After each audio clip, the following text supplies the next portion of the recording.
حدثنا إسحاق بن منصور قال حدثنا عبد الرزاق قال أخبرنا معمر عن همام عن أبي هريرة قال قال رسول الله صلى الله عليه وسلم: إذا أحسن أحدكم إسلامه فكل حسنة يعملها تكتب له ب10 أمثالها إلى 700 ضعف، وكل سيئة يعملها تكتب له بمثلها।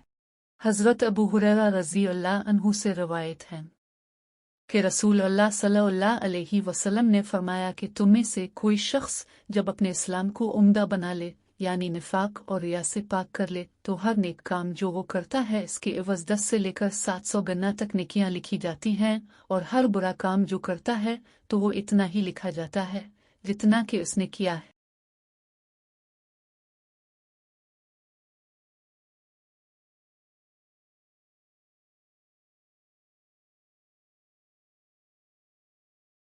حدثنا محمد بن المثنى حدثنا يحيى عن هشام قال أخبرني أبي عن عائشة أن النبي صلى الله عليه وسلم دخل عليها وعندها امرأة قال: من هذه؟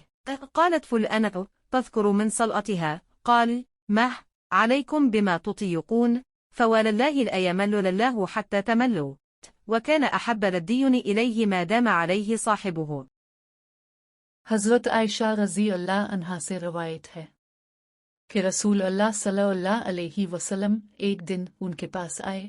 इस वक्त एक औरत मेरे पास बैठी थी। अपने दरियाफ्त किया, ये कौन है?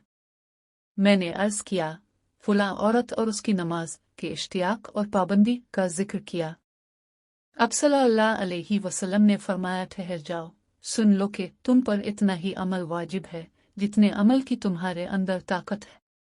खुदा की कसम, सवाब देने से अल्लाह नहीं उकताता, मगर तुम अमल करते करते उकता जाओगे, और अल्लाह को दीन का वही अमल ज़्यादा पसंद है जिसकी हमेशा पाबंदी की जा सके और इंसान बग़ैर उकताए उसे अंजाम दे।